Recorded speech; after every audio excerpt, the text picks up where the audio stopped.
saya buka nih jalannya.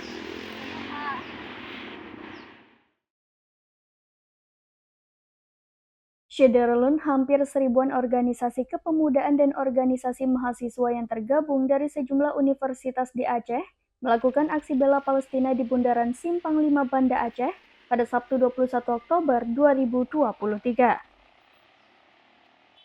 Masa aksi itu melakukan long march dari Masjid Raya Baitur Rahman menuju Bundaran Simpang 5. Sejumlah poster dan embel-embel bendera Palestina menghiasi jalan ibu kota Banda Aceh. Tak ayal, aksi itu menjadi pusat perhatian masyarakat yang melintas. Aksi turun ke jalan yang dilakukan merespon kekejaman antara Zionis Israel yang membombardir lebih dari 420 titik sasaran di jalur Gaza yang merenggut ribuan nyawa umat muslim tak berdosa.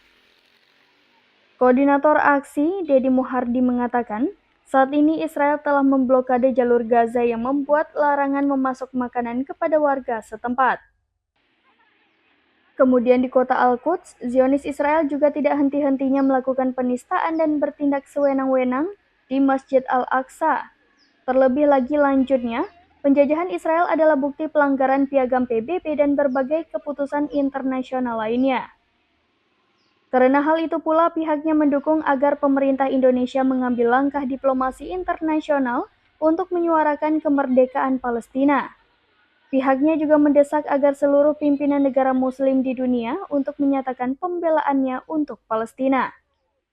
Ia juga mengajak masyarakat Aceh untuk memboikot produk barang dan makanan yang mensponsori Israel. Sementara itu, perwakilan dari remaja Masjid Jabal Rahmah Calang, Abi Muharik mengatakan, ia bersama teman lainnya sengaja berangkat dari Calang melakukan aksi solidaritas untuk Palestina. Ia mengaku alasan mereka sengaja berangkat dari Calang ke Banda Aceh tak lain dikarenakan iman.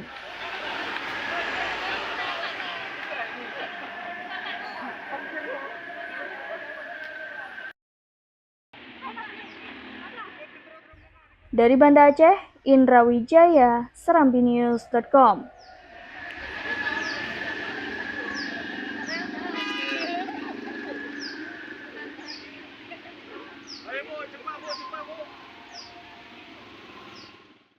Download Tribun X sekarang, menghadirkan lokal menjadi Indonesia.